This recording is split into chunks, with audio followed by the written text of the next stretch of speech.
What's up YouTube? It is Bobble Wobble aka Trevor coming at you with a brand new video. Something different today. I am going to talk to you a little bit about the Xbox E3 briefing. Just wrapped up a couple hours ago after I got my daughter to bed. I wanted to hurry up and quickly make this video and get it out to you. And just want to talk to you about what I think went well, what I think went wrong, what are some of the games I'm excited about, things like that. Try to go through it as quickly as I can, point to you if you missed it, give you a little rundown of some of the highlights. So let's jump into it. First things first, being that I focus a lot of my videos on Halo, let's talk about Halo. 343 and Halo were virtually non-existent at today's briefing. For a lot of Halo fans, this is going to be very disappointing. Some folks from 343 recently said that they wouldn't be part of E3. They didn't have anything to show yet, so it shouldn't come as a surprise to many, but for many people, they still wanted them to come out with a surprise, and it didn't happen. I think it was a missed opportunity. I think they should. It'd been nice if we could have got a little teaser for something coming up. Hopefully we'll get something from them soon. I don't think anyone wants to wait until after 2018 for the next Halo game. With nothing to show for this year, they might not have anything to give us. We'd also love maybe a new update to Halo 5, some new fresh content. We haven't got a lot of that recently. I know they provided a lot after post-launch, but it'd be nice to throw something new to keep it fresh, considering we do have to wait for at least another year and a half for the game, if not longer. Next, I want to talk into the big namesake for the briefing today, the new Xbox, codenamed Xbox Scorpio. There's a lot of speculation about this, but they finally announced it and showed it off today. So first of all, I actually want to let's cover that name. Xbox One X. I really don't think it's that great of a name. I think they could have probably come up with some better options. But I do think there is something funny with it, being that it's the Xbox One X. When you abbreviate it, if you take the XBOX, Xbox One X, XBOX, it turns into Xbox. So I think that's quite fitting. I think the design style, I think it's pretty good. I love that it's smaller. That's awesome. I loved the color, the flat black color that I saw. Really was sexy to me, and I do like that. We'll talk about the big negative at the end of the video, but those are some of the things I liked about it. One of the big announcements that Xbox came up with was the original Xbox games backwards compatibility. We didn't get a lot of information on this in this briefing, so I'm looking forward to learning more about it. We don't know how many games are going to be in it, which games are going to be in it, so that's going to be something we should look for in the near future. But I think it's awesome. I love that Xbox is continuing to think about gamers and think about what they can do to expand the game library. Next, I want to talk about some of the games that I think look very promising, the ones that I'm looking forward to, my favorites from the show. I'll just kind of try to go in order from when they appeared. The first one was that Metro Exodus. I never played any of the other Metro games, and I know there's some of them on Xbox One, Metro Redux, but that trailer with the style and the mystery really had me interested, and I'm definitely looking forward to learning more about that and potentially diving in when it comes out. Assassin's Creed Origins. This game looked really nice, and I think it brought it back to its roots. I really enjoyed the first handful of games in the Assassin's Creed series, especially 2 and the rest of the Ezio collection. One of the biggest ones I'm excited for isn't really that big of a game, maybe you don't even know about it, the PlayerUnknown's Battlegrounds 1. I'm really excited for this to be on Xbox. I watch a lot of Twitch streams, Ninja and Dr. Disrespect mainly, and this game just looks so much fun. I've played H1Z1 on the computer in the past, but PlayerUnknown's Battlegrounds seems much more up my alley. The big reason I'm excited about it is because up to this point, these games have been on PC, and I just can't play games with a mouse and a keyboard. I tried with H1Z1, and I'm like a fish out of water when I'm playing that game and playing on a keyboard and mouse. So I'm excited to have a controller in my hands when I get to play this game. So I'm really excited for that one. It's one of my main looking forward to's, and that's coming out later this year, so I'm excited to get into that. Another game called Darwin Project. This one just looked interesting. It really piqued my interest. It looked like an arena shooter, small arena shooter. It kind of looked like it had an Overwatch tone to it, but it looked like it was 1v, it was free for all, and so that kind of interests me. Another big one for Microsoft is Minecraft. The big news that they're going to do crossplay across all sorts of devices via Xbox Live. So people that play, it sounds like anyways, that people that play on, iPads can play with people that play on Xboxes. People that play on their phones can play with people that play on PCs, things like that. So that's really cool and really exciting. The other big one that a lot of people have talked about over the last couple years is Sea of Thieves. And we really saw some more gameplay, and we got a release date, early 2018 I think it was.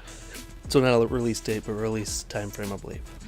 And that actually kind of looked really cool. If you want to play with a bunch of friends and explore a world and do some challenges and things like that, it does look fun. So it definitely interests me. I'm looking forward to learning more about that game. Another one that I really loved, the art and the style of, is Ori and the Will of the Wisps. I never played Ori and the Blind Forest, and this game's probably going to make me actually go and do that. It just looked gorgeous, and I've heard the story in Ori and the Blind Forest is even better than what it looks like, and so this one gets me excited to jump into both of those, so looking forward to that. The other big one, the game that closed out the show, Anthem. This game looks like it's EA's response to Destiny. EA and Activision seem like they're just kind of trading back and forth and seeing who's can come out on top. Activision has so far won most of the battles, but and Destiny's got quite a lead, but this one looks like it could be EA's version, and if it's got an interesting story and gameplay, if it's got good shooting action, and if it's got a multiplayer, this could be a really fun game. I'm looking forward to learning more about it as well. Next, I wanted to just talk about some of the honorable mentions. Dragon Ball Fighting Z. This looks like a really cool game. Fighting games are always kind of fun, but this one's got its own style. It's got that cartoony animated style, and I think that kind of set it apart from other fighting games. I think it could breathe some new life into that genre, so that kind of looks cool. Black Desert. This seemed like it could be an interesting game. I'm not sure if it's the game for me. I don't play a lot of MMOs or RPGs, and this one looks like it's both. But the style of it looked really cool. It kind of reminded me of a Game of Thrones, Lord of the Rings style, and I think that could interest a lot of people, and I think a lot of people could potentially look forward to that game. Another one was The Last Night. This one looked really cool. The style really made me excited. It looked like it was mostly platformer, but it was that digitized 3D look, and the colors were really 80s style, and it just kind of got me really interested. So I'm looking forward to learning more about that game, seeing what it's all about. This one's a little different, Super Lucky's Tale. I don't know if this interests a lot of people. It looks like it's more targeted towards kids, but when I saw the video, I thought, this reminds me of a Mario Sonic knockoff. At first I thought it was Tails, to be honest with you, from Sonic. So that's that. But I think it'd be kind of cool for if it is targeted towards kids, but also maybe had some storyline and features that interest adults. It could be, potential for it to be Xbox's Mario or Sonic. And so I think, that's something that is kind of missing from Xbox, and that could potentially open that door and start a game. I don't know if that's what they're thinking about at all, but it could be something that it turns into. So that's why it interests me.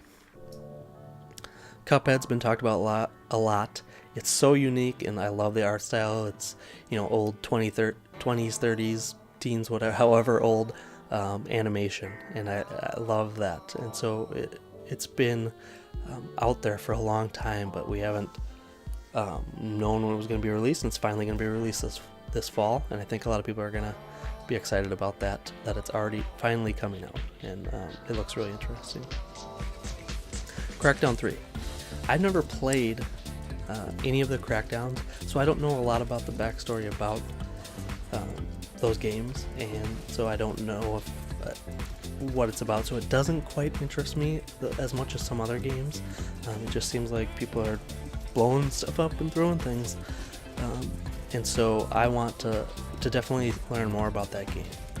I know it was big a few years ago.